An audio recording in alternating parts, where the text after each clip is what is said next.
Hey, what's up, YouTube? Time for another gameplay on the App Store. Today I will be doing Epic Battle Simulator, which seems like a fun game. And I'm not really going to be doing any missions, I'm just going to be watching the battles. But I'll do any battle you want me to, so kind of like the Pokemon Showdown where I'll do anything you want. Anyway, so we've got this going on, and we'll go to Custom. Today we'll be analyzing two great warriors. We'll be analyzing the Knights versus the Gladiators.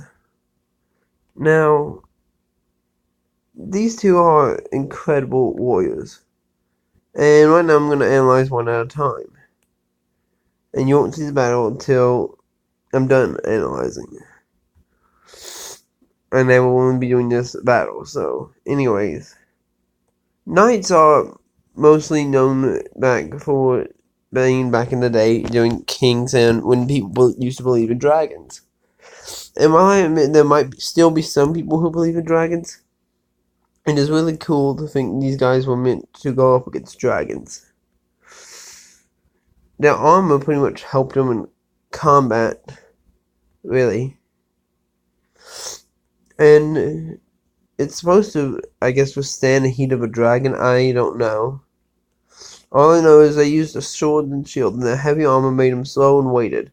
But his armor did protect him from certain attacks. Knights usually didn't travel in groups. Mostly it was just one taking on a dragon. And this really was their shields were supposed to be fireproof, apparently. But knights aren't the strongest warriors. Their heavy and slow bulky bodies give them easy loss. As you can see here. They are bulked up and usually bad in combat. But not all the time. Knights do ride horses from time to time. I don't care about idle heroes. Talk about your knight in shining armor. Anyways, they aren't really.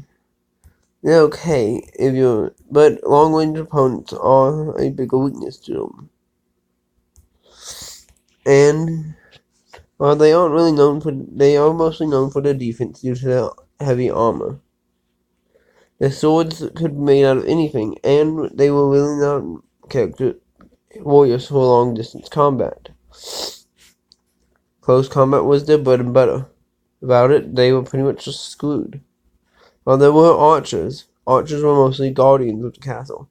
While these guys went toe-to-toe with any threat that seemed to bother the king. They are heavy for warriors and usually try to never give up until they get a victory or until they die. And while we do see them now, as I say, we really don't see them as being that great. Not many people are interested in medieval times nowadays because of all the mythical stuff that happened and everything. Dragons, sorcerers, and all this. It doesn't seem really cool. But a knight never gave up and would always fight. They are even so popular to even come into the fact of being the game Kill Instinct. And if you haven't seen any, go look at Folklore. He's supposed to be based around a knight. Same with Shovel Knight. But like I said, knights aren't really known for giving up. And will fight till the end until someone dies. Or whatever they're hunting dies. See that one over there? Anyways. So that's the knights for you. Next up will be the gladiators. Gladiators aren't really known for having heavy armor. Mostly just being bare in nothing but rags and clothes. And probably a golden helmet every once in a while. Gladiators are people who would be trapped as torture and be thrown into combat against whatever situation they were pinned up against, no matter what it was. Gladiators really pretty much had whatever choice of weapon they could, from swords to bow and arrows, to carriages with horses. Their mission was to pretty much just kill who was in the arena, and they usually became champions due to it. But some of them weren't so lucky. Some of them were scrawny and weak. But like I said, they are willing to go up against any challenge that takes the game. And while they are not the best, they are known for their close-range combat. Moving farther would be a kind of a sucky move.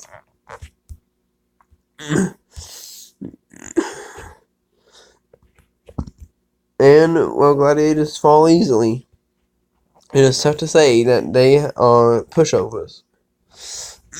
They are not a pushover and will battle anything that is in their way, from the future to the past, to lions. They really knew how to handle themselves. And it seems like, hey, whatever, you know? Gladiators will fight till the end until one of them die. Sometimes gladiators went up against other gladiators, not just animals, but whatever they could. One goes in and one goes out.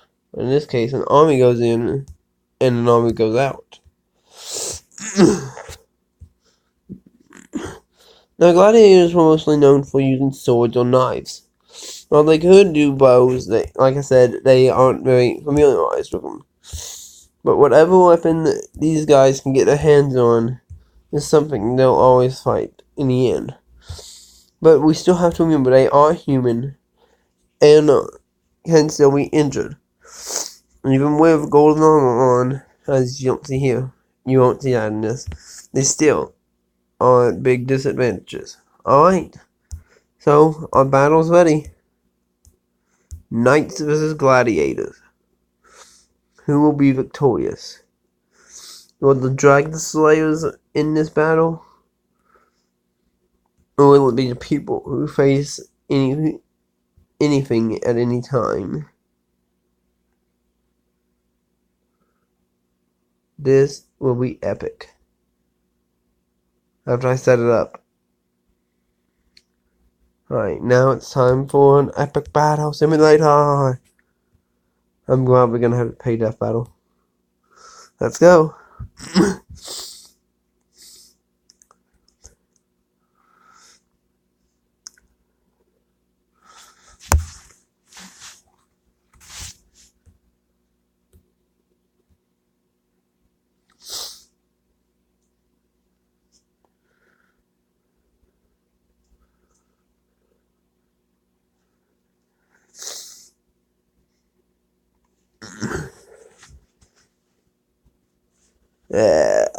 Soul Hunters? Oh. Okay. You know, I might actually download that game if y'all want to see me play it. Anyways, let's talk about why the gladiators won before we continue. The gladiators are strong and powerful warriors. While knights did handle dragons, a knight is nothing a gladiator hasn't seen before. They face people with shields and spears, shields and swords, even armor as big and heavy as theirs. There's no telling what the knights are capable of, but they are slow and bulky, meaning the knight would survive tons of hits from these gladiators. But the gladiators, this is something they've faced before, so there's really no saying the knights had a chance. The knights could have had a chance, but not really. Let's all admit it. The gladiators saw this coming. They faced things before like this, so yeah. Alright. Well, that's it here. And I'll see you next time.